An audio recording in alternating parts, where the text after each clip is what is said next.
Olá a todos! Hoje iremos dar continuidade em dietoterapia. Só que nessa aula iremos falar sobre as consistências e as restrições que acabamos colocando na dieta desse paciente. Então, quando a gente fala de consistência, a gente fala de dieta normal, dieta branda, pastosa, semipastosa, líquida, líquida restrita. As restrições podem ser de fibra, pode ser de potássio, pode ser de sódio, pode ser de lipídios, pode ser de carboidrato. Então, eu vou ter uma redução, né, que a gente falou na última aula. Eu posso ter uma dieta hiper e normocalórica, hipo ou hiperglicídica. A diferença vai ter na quantidade. Então, quando eu falo em dieta normocalórica, eu vou oferecer as calorias dentro da necessidade do paciente. Uma dieta hipercalórica significa que eu vou ter que aumentar a caloria. E uma dieta hipocalórica, eu vou ter que reduzir as calorias. Mas voltando hoje para as consistências, vamos começar com a dieta normal, que alguns chamam também na literatura de dieta geral. Então, a dieta normal, ela tem como objetivo manter o estado nutricional dos pacientes com ausência de alterações metabólicas ou risco nutricional. Então, eu vou oferecer essa dieta quando não tem restrições no trato digestório, ou seja, não tem restrição de mastigação, de digestão, de deglutição.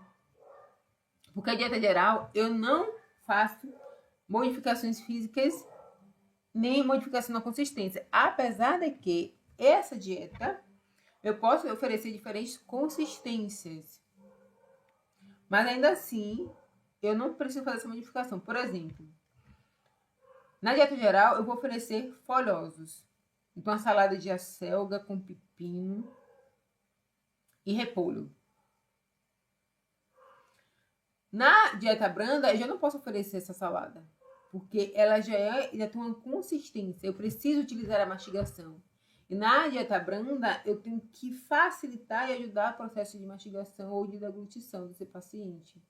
Então, a consistência nesse caso aqui é em relação a alguns alimentos que vão ser mais endurecidos ou resistentes e que demandam uma mastigação para eu fazer a digestão corretamente ou auxiliar na digestão. Então, são permitidos todos os tipos de alimentos, preparações culinárias, e essa dieta ela vai ser nutricionalmente balanceada. Só que a gente vai ter algumas recomendações também para essa dieta. Então, evitar frituras, preferir o cozimento rápido das hortaliças para diminuir a perda de nutrientes, que é, no caso, cozinhar, oferecer hortaliças cozidas, cozinhar no vapor, ao invés de imerso em água. Incluir hortaliças verdes, escuras e frutas frescas com casca. Contar com uma porção de frutas, né? Para fazer sucos 100% puros. Então, eu posso fazer o suco, que seja oferecer suco ao meu paciente, sendo que seja a partir da fruta. Retirar as gorduras visíveis das carnes, selecionar as carnes assadas, grelhadas ou preparadas no vapor. Limitar a quantidade de gorduras e açúcares adicionais e dispor de preparações de forma harmoniosa e agradável. Então, como exemplo, eu trouxe uma sugestão que eu peguei na literatura de uma dieta geral. Então, no de jejum, café com leite mais pão com margarina. Colação, uma fruta. Almoço, salada de alface, frango ao molho, polenta, arroz simples, feijão e fruta. No lanche da tarde, chamate, pão com geleia de morango. No jantar, salada de acelga, bife rolê, couve, flor gratinada, arroz simples, feijão, pudim de baunilha. E na ceia, chá de erva doce, bolacha creme-cracker. Isso aqui é uma opção. Nem sempre vai ser oferecido chá, né? O chá de erva doce, camomila, que são alguns chás calmantes para ajudar no sono. Né? Algum chá para ajudar na digestão pode ser oferecido para o paciente, mas é muito raro se oferecer chá, né? Porque a gente também vai ter alguns pacientes que não podem fazer uso de chá por uma questão fisiológica decorrente à doença que esse paciente apresenta, né? E o cardápio ele vai mudar de acordo com cada instituição. Cada unidade hospitalar vai ter um cardápio com base no que ela compra, no que ela recebe. E com base nas,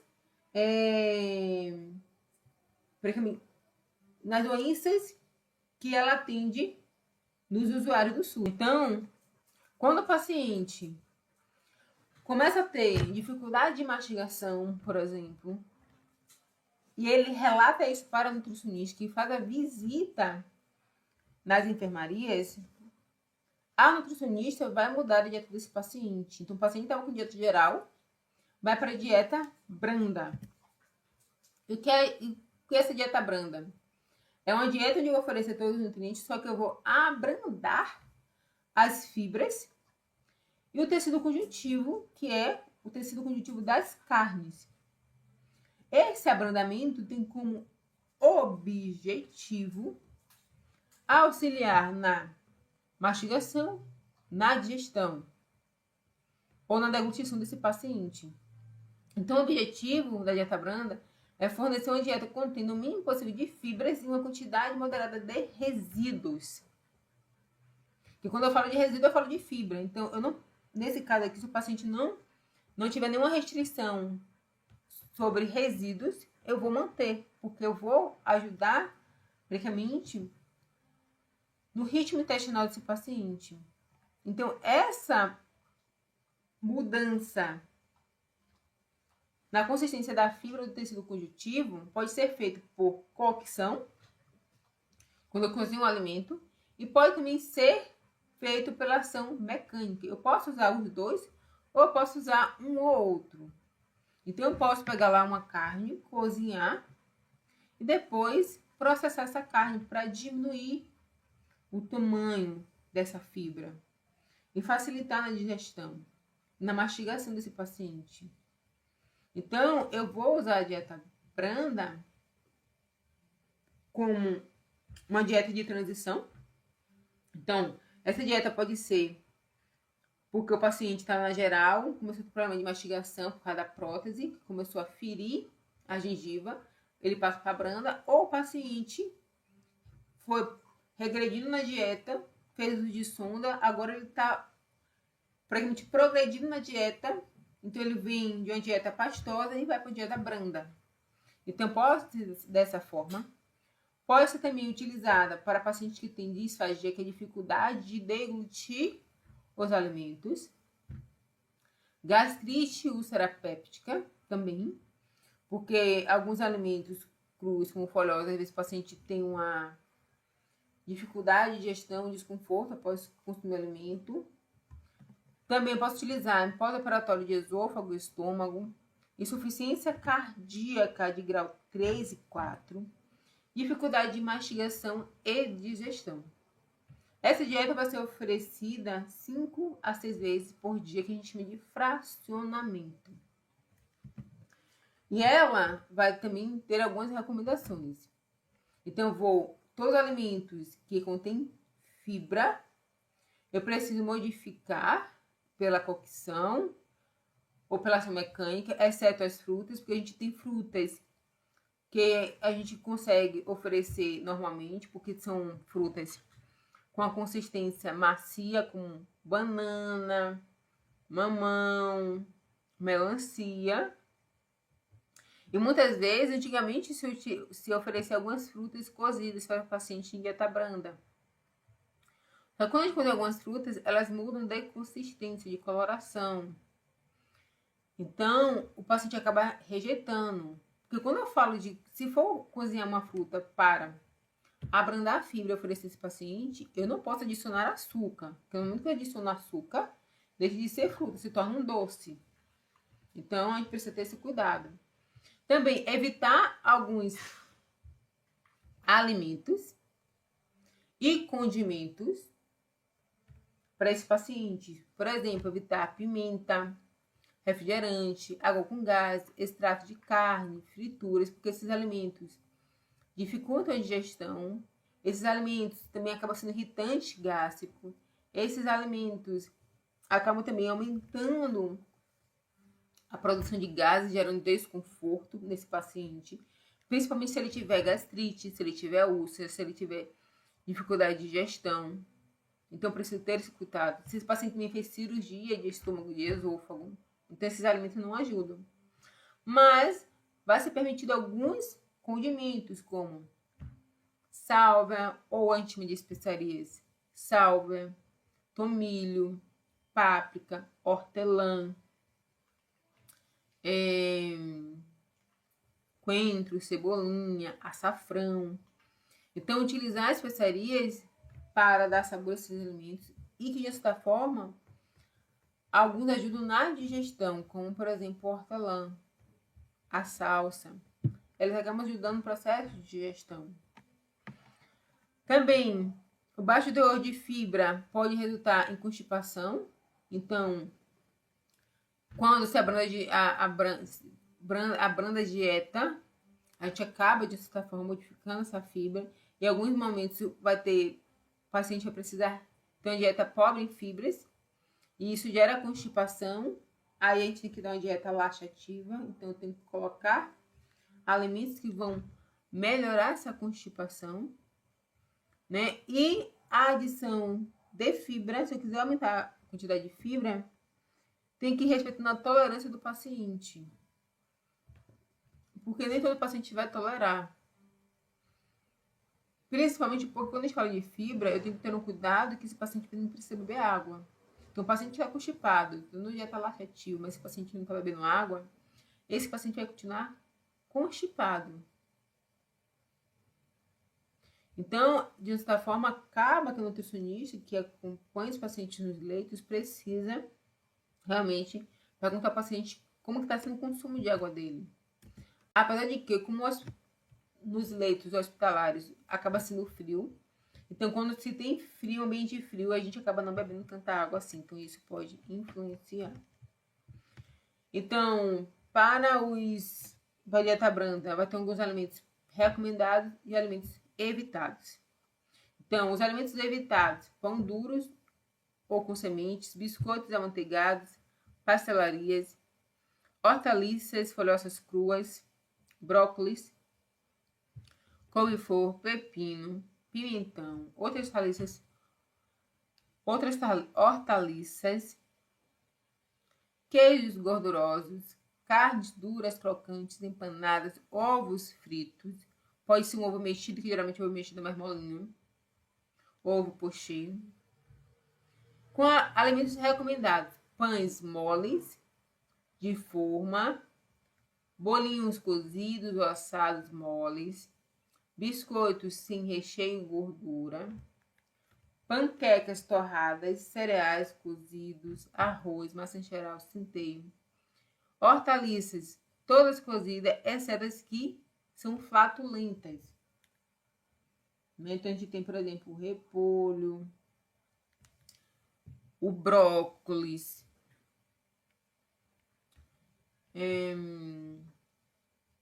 a cebola, depende também, ela acaba sendo, dando gases.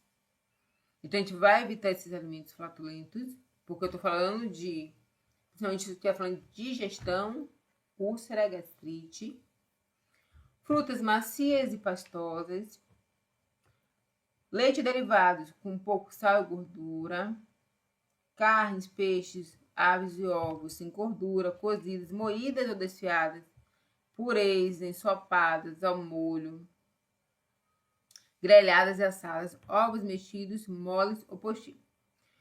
Uma observação: ele coloca aqui de carne grelhada e assada.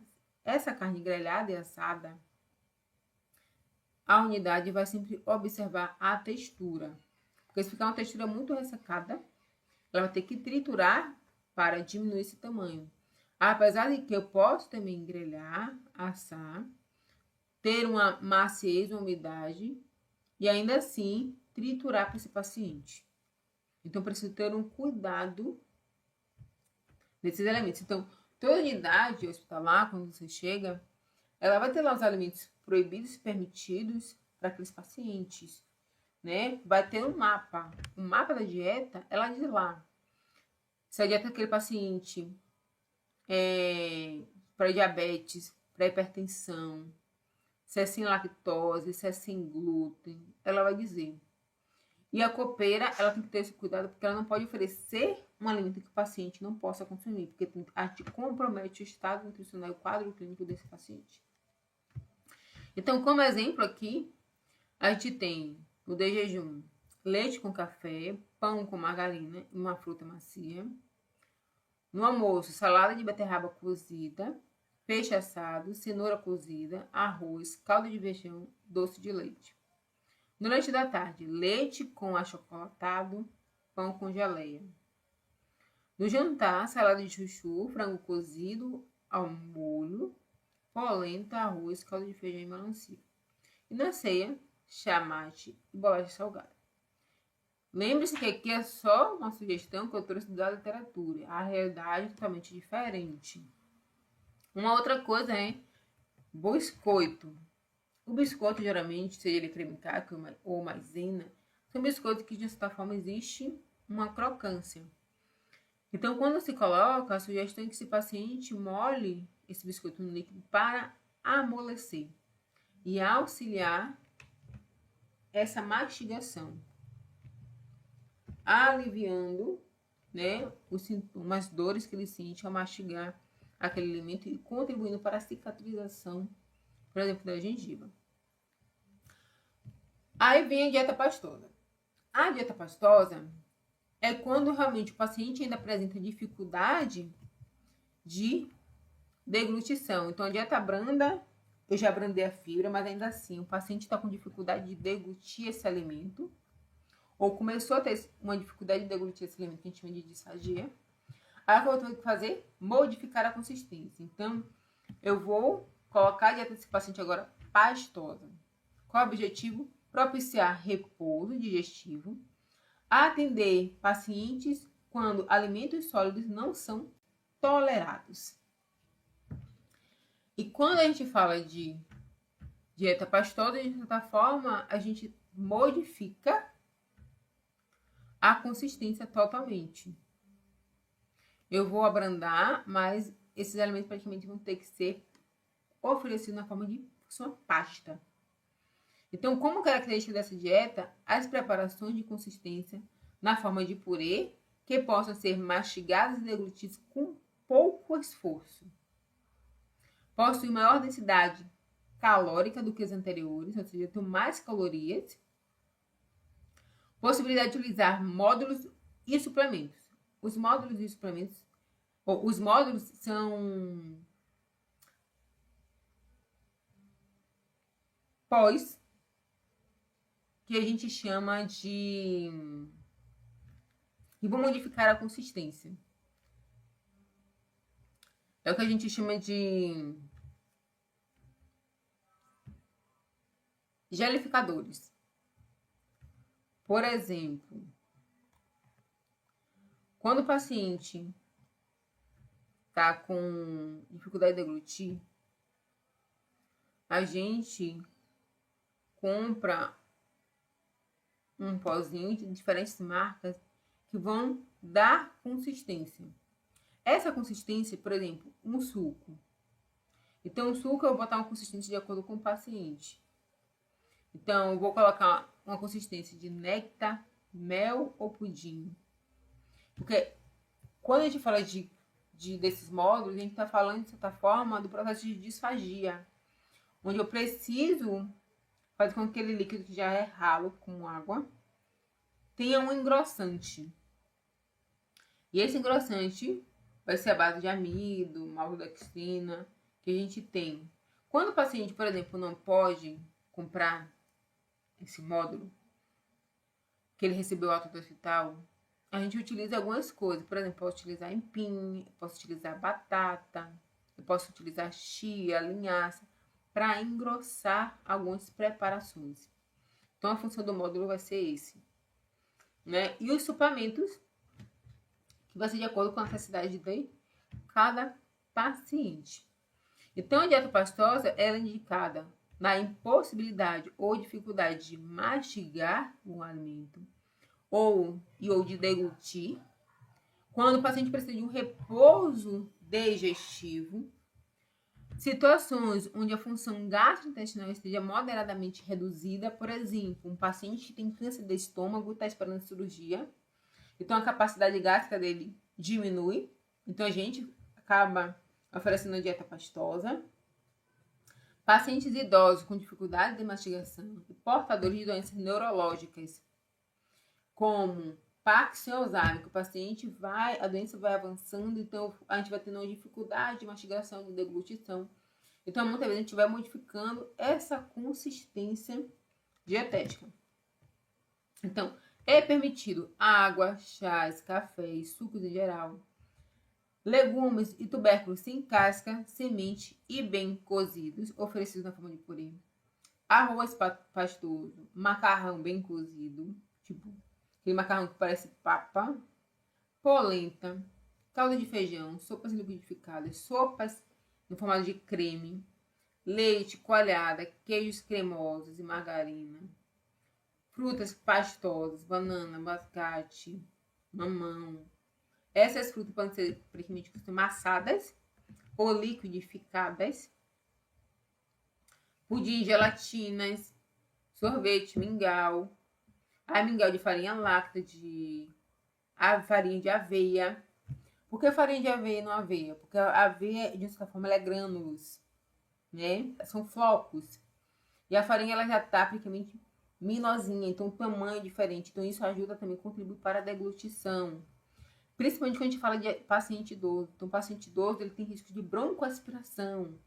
De no momento de estar deglutindo o alimento, esse alimento for parar no pulmão. Mesmo ainda sendo pastosa, ainda tem esse risco. E quando esse paciente acaba aspirando o alimento no pulmão, esse paciente acaba tendo uma pneumonia.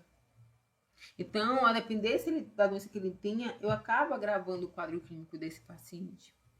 E carnes moídas e bem desfiadas, ovos cozidos ou pochê ou mexidos. Então, na dieta pastosa, a gente não vai oferecer alimentos duros, carnes inteiras e em forma de grãos. Então, praticamente, tudo tem que ser bem cozido e triturado, amassado, liquidificado, processado. Tem que formar uma pasta para oferecer a esse paciente. Então, como cardápio, a gente vai ter no de jejum café com leite, pão doce, manteiga e banana. Esse pão doce, praticamente, é molhar e dar para esse paciente. Porque quando a gente molha, a gente amolece. Mas se não quiser dar o pão doce, por exemplo, um aipim, um inhame amassado. Na colação, vitamina de banana. No almoço, arroz pastoso, feijão batido, carne moída e purê de abóbora. No lanche da tarde, vitamina de banana com laranja e leite, mais pão doce. No jantar, arroz pastoso, feijão batido, lagarto desfiado, purê de mandioquinha e soufflé de legumes. E na ceia, leite com achocolatado, mais bolo e melancia. Essa é a sugestão. Então, quando o paciente está na dieta pastosa, só que essa dieta pastosa ele já não está tolerando, ele já está tendo dificuldade de consumir, a gente regride a dieta desse paciente para uma dieta semi-líquida ou líquida pastosa. Qual o objetivo? Fornecer uma dieta que possa ser mastigada ou decutida com pouco no esforço. Ou, na verdade, eu posso oferecer que nessa a dieta semi-líquida pastosa, praticamente, eu não vou mastigar, eu só vou deglutir. E uma coisa, quanto mais esse paciente regride na dieta, maior vai ser o fracionamento, menor vai ser o volume dessa dieta. Então, quando eu chego na dieta semi-líquida, na dieta líquida, praticamente a gente vai diminuir o fracionamento, vai aumentar o fracionamento, na verdade, vai diminuir o volume. O que significa aumentar o fracionamento? Vou alimentar esse paciente mais vezes ao longo do dia em menor quantidade. Por quê? Quando a gente fala dessas consistências, a gente também fala de mastigação. Então, a mastigação é importante porque ela permite que a comunicação entre o estômago e o cérebro aconteça, informando que eu não preciso mais consumir, eu estou saciado, não quero mais comida. Só que quando eu não mastigo, não acontece essa comunicação. E tem um outro fator, que é a digestão é mais rápida quando o alimento já vem triturado do que quando eu tenho que triturar. Então, esses são os fatores que fazem com que eu tenha essa mudança de fracionamento e volume. Então, a dieta semilíquida ela vai ser indicada para dificuldade de mastigação e deglutição, que vai avançando, principalmente a disfagia, neuropatia e distúrbios neuromotores, como a doença de Parkinson, que altera o controle motor, alterações anatômicas da boca ou esôfago, por exemplo, paciente que tem câncer de língua, vai acabar tendo que fazer uso dessa dieta, porque ele não vai conseguir mastigar. Preparo de determinados exames pré e pós-operatório. Por exemplo, a dieta, principalmente a dieta líquida, é muito utilizada por pacientes com... Paciente que vai fazer exame de colonoscopia. Retardo mental severo, uso de próteses dentárias e doença esofágica. O que acontece é que uma observação que essa dieta não é indicada em paciente com risco de broncoaspiração. Porque o paciente que tem risco de broncoaspiração, a tendência vai ser que ele acabe praticamente caindo alimento no pulmão. Ainda assim, a gente pode utilizar alguns módulos para aumentar a consistência, modificar a consistência. Então, o paciente que tem risco de broncoaspiração, que está muito relacionado com disfagia, a gente precisa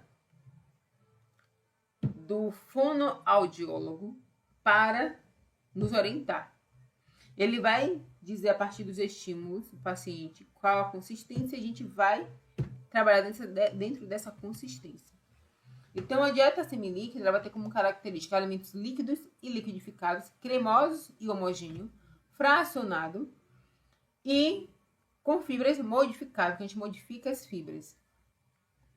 E aí, nesse caso, desses líquidos, para deixar muitas vezes cremosos, com diferentes consistências, que a gente chama de módulos, são chamados de espessantes. Então, os espessantes, que diferentes marcas vendem, vai ter essa função de modificar a consistência.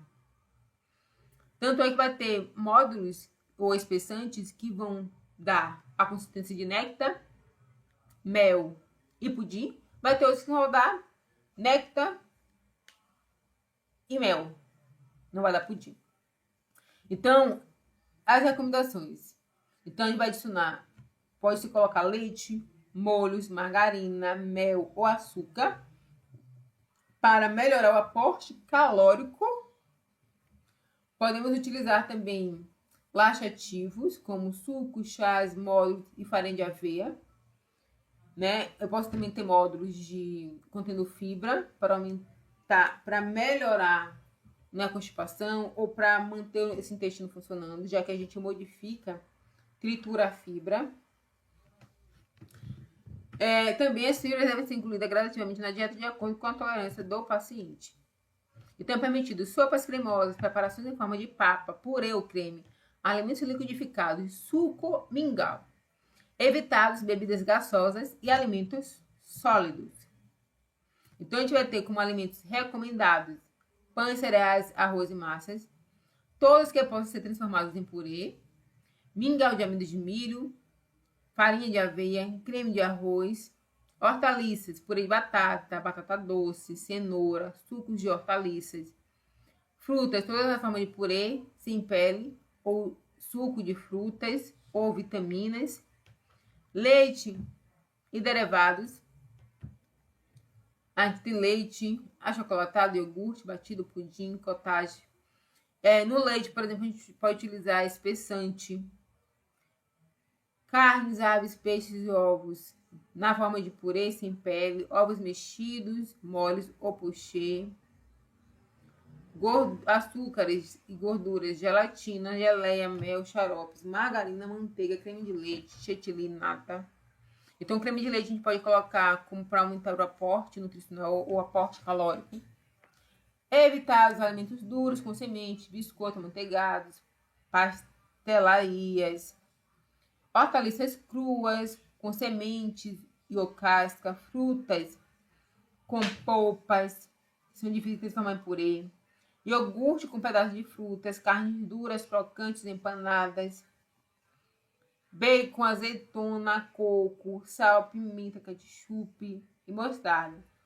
Tudo isso deve ser evitado na preparação dos pacientes com dieta semilíquida. Então, como exemplo, de jejum, papa de leite com pão de leite, colação, fruta amassada, almoço, salada de chuchu bem cozido, frango desfiado ao molho, sopa de arroz com legumes, purê de cenoura, gelatina de morango.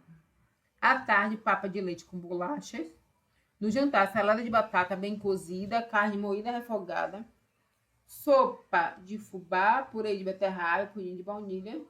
E na ceia, papa de chá com bolachas. Essa é uma sugestão. Então, aqui a gente tem um exemplo, só que aqui tem um fator. Aqui tem beterrabas cortada em tiras. Isso aqui não serve para esse paciente. Então, aqui teria que pegar essa beterraba, praticamente triturar e formar um purê. E essa proteína também tem que ser mais triturada. Aqui só um exemplo que eu peguei, mas a realidade é totalmente diferente. Lembre-se disso. Então, a gente vai ter agora também a dieta líquida completa, que é oferecida para pacientes que não podem ingerir alimentos sólidos, pacientes que já não estão mais tolerando a dieta semilíquida, a gente vai oferecer líquida completa. Então, como característica, é composta de líquidos normais, contendo sacarose e lactose, fibras incompletas e nutricionalmente incompleta. Porque quando a gente fala de líquido, praticamente eu diminuo o valor nutricional, o aporte nutricional dessa dieta. Então, vai ser indicado para após cirurgias de cabeça e pescoço, onde há comprometimento da função digestiva, problemas mecânicos de mastigação, doenças agudas, disfagia, preparo para exames e pré-pós-operatório. Então, para fazer colonoscopia, se faz geralmente a dieta líquida, para fazer a limpeza, por exemplo, intestinal. Então, como recomendação, é permitido suplementos industrializados com baixa quantidade de resíduos, uso de canudos ou sonda quando necessário, podem ser incluídos gelatina de todos os sabores, açúcar, sal, mel, margarina, manteiga, geleia em pedaços, café, sucos coados e chás. Cuidado com alimentos que causam fermentação e flatulência. O volume também deve ser controlado em 200 ml. E aí aqui também vai ser a mesma coisa. Eu vou aumentar o fracionamento e vou reduzir o volume. Considerar o balanço hídrico e a densidade calórica. Esses alimentos que têm que permitidos, praticamente, nem sempre a gente vai encontrar nas unidades. Vai ter unidade que não oferece mais gelatina para o paciente. O mel, eu vou ter um cuidado na restrição, né? Porque vai ter paciente que não vai poder consumir mel. Então, tudo isso influencia. Então, a gente vai ter alimentos permitidos, cereais refinados, cozidos, arroz, milho, trigo. A diferença é que vai ter que liquidificar. Em alguns casos, a dieta líquida completa, o paciente às vezes vai ter uma restrição de fibra. Então, vou ter que liquidificar e peneirar. Então, como exemplo, mingau de farinha de arroz no de jejum, na colação, suco de laranja coado, no almoço, sopa de hortaliças e frango liquidificada e coada e gelatina de framboesa, lanche da tarde, leite com suplemento nutricional, jantar, sopa de hortaliças e carne liquidificada coada e leite com achocolatado. Qual o cuidado? Que, como eu diminuo o volume e aumento o fracionamento, então eu vou diminuir a saciedade. Porque eu também interfiro na digestão. Então, eu acelero a digestão desse alimento, porque eu já triturei. A trituração que a mastigação faria, eu faço isso ao liquidificar esses alimentos.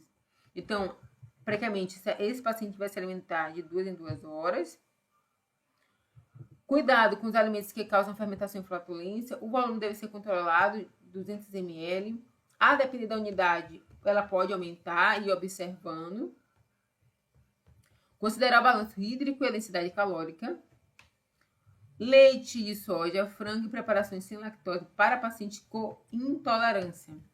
E também a gente vai precisar ter um cuidado com a questão da alergia. Então, pacientes que têm alergia, a gente também vai precisar fazer essas restrições. E por último, a dieta líquida restrita, que tem como objetivo fornecer líquidos e eletrólitos via oral, prevenir a desidratação, minimizar o trato gastrointestinal e a presença de resíduos no colo. Ela tem que ser isenta de lactose e resíduos, reduzido o teor de alimentos ácidos e sacarose, que é o açúcar e glicose. Não deve ser utilizada há mais de 3 dias. Carboidrato é a fonte de calorias que a gente vai ter. Então, vai ser líquidos sem resíduos, ou seja, ausente de fibras, de leite derivados, de lipídios e proteínas sem processos. O que acontece quando o paciente sai da dieta líquida completa e tem que ir para a líquida restrita, esse paciente vai para sonda, que é dieta via enteral, que é via sonda. Então, para cada paciente, para cada doença que ou para a doença que o paciente tem, vai ser uma dieta enteral específica para aquele paciente. Então, as indicações para o uso é preparo pós-operatório de cirurgia do trato gastrointestinal, preparo de exames após uso via intravenosa, infecções graves e diarreia aguda.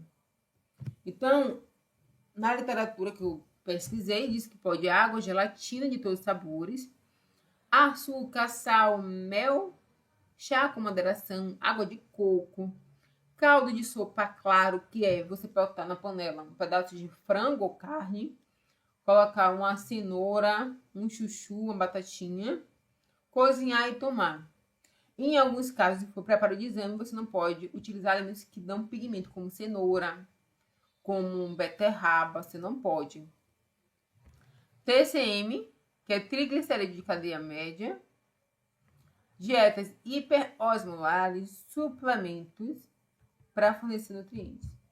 Evitar café, chá preto, leite, iogurte, suco de manga, laranja, uva, caldo de legumes, bebidas gasosas.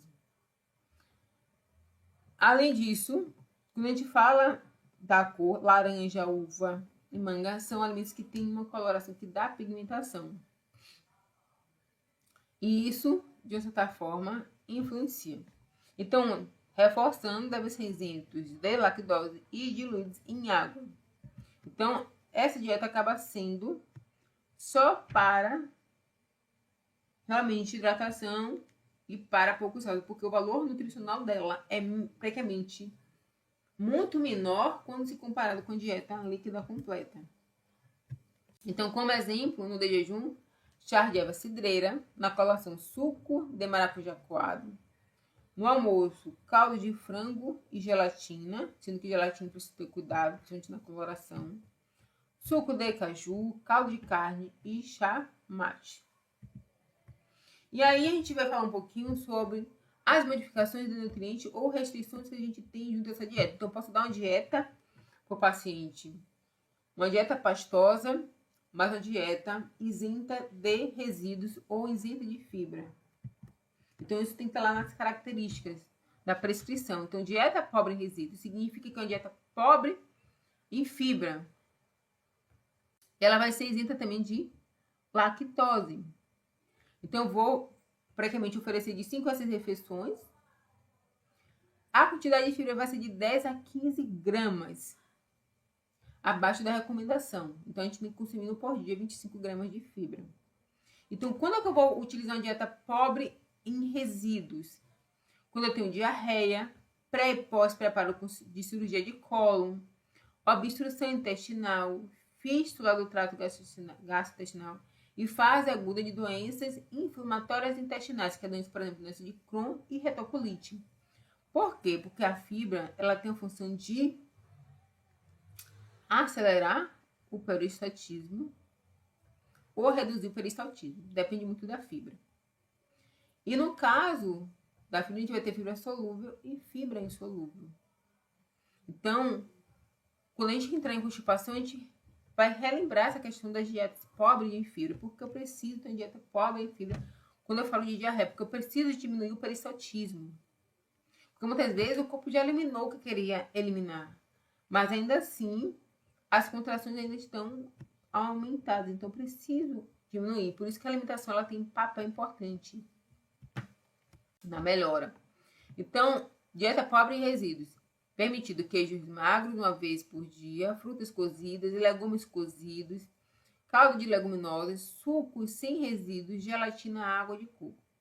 Evitados leite, queijos temperados, frutas cruas, alimentos integrais, alimentos flatulentos e alimentos gordurosos. Já quando eu quero uma dieta rica em resíduo, vai ser rica em fibra. Então, a dieta normal, rica em fibras tanto solúveis como insolúveis.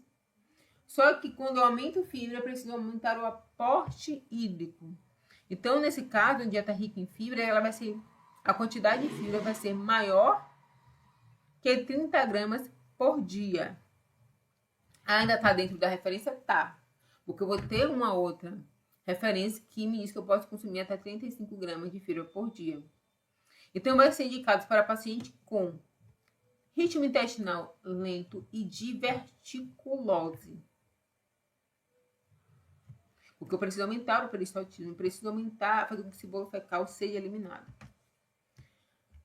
Outra característica que eu posso colocar é a dieta geral, só que é uma dieta hipossódica, porque o paciente é hipertenso, então vai ser uma dieta com baixo teor de sódio e alimentos com baixo teor de sódio. Então, vai ser indicado para edema, ascite, doença cardiovascular. Então, quando a gente fala de edema e ascite, de certa forma está relacionado com sódio, que é a água que está dentro da célula, vai para fora da célula. Então, acaba dando edema. Isso também vai ter relação com proteína, mas o sódio ele influencia. Então, vou ter que evitar alimentos embutidos, conservas, milho verde em conserva, azeitona na alimentação desse paciente, temperos industrializados, molho pronto, extrato de tomate, aqueles temperos de alho e sal já pronto também, queijo, comida congelada e enlatadas. Uma outra característica que a gente pode colocar na dieta desse paciente é uma dieta hipercalórica e hiperproteica. Ou seja, é uma dieta que eu vou ter alimentos que aumentem as calorias e também aumentem a oferta de proteína. Vai ser indicado para paciente com maior necessidade de aporte calórico e proteico, ou seja, um paciente desnutrido, é um exemplo deles. Vai ser permitido também utilizar módulos nutricionais e suplementos hipercalóricos e hiperproteicos para esse paciente. Também eu posso colocar na característica da dieta do paciente dieta hipocalêmica. Hipocalêmica são alimentos com baixo teor de potássio. Vai ser indicada para quem? Para paciente que está com potássio elevado, onde esse potássio elevado acaba ocasionando desequilíbrio eletrolítico e causa danos à saúde desse indivíduo. Então, eu preciso dar uma dieta com baixo teor de potássio para fazer com que esse potássio que já está ali seja eliminado, utilizado através de medicamentos. Insuficiência renal, eu preciso me controlar potássio. E a gente vai... como é que a gente diminui potássio na alimentação? Evitando alimentos integrais, oleaginosas, frutas secas, leguminosas, chamate preto, chocolate, cacau e melado. Claro que alguns desses alimentos com alimentos integrais e leguminosas a gente pode ofertar, mas tendo um controle na quantidade. E o que se faz para reduzir o potássio nos vegetais é promovendo o cozimento e deixando esse alimento às vezes de molho. Então, pode-se deixar o vegetal de molho, alimentos ricos em potássio, deixa de molho, despreza a água. Ou, o que se faz na maioria das vezes é, esses alimentos que são ricos em potássio, coloca para cozinhar em água, imerso em água, que é o calor úmido, despreza, depois cozinhou, despreza essa água, coloca para cozinhar novamente em uma outra água. É assim que a gente consegue diminuir o potássio em alguns alimentos, principalmente para pacientes renais. Então, a gente termina por aqui as consistências de dieta. Então, as próximas aulas vão ser sobre dietoterapia relacionada às doenças do trato digestório, cardiovascular, pâncreas, fígado, sistema nervoso. Então, a gente vai ver um pouquinho sobre as características da dieta para cada grupo que vocês estudaram em fisiologia.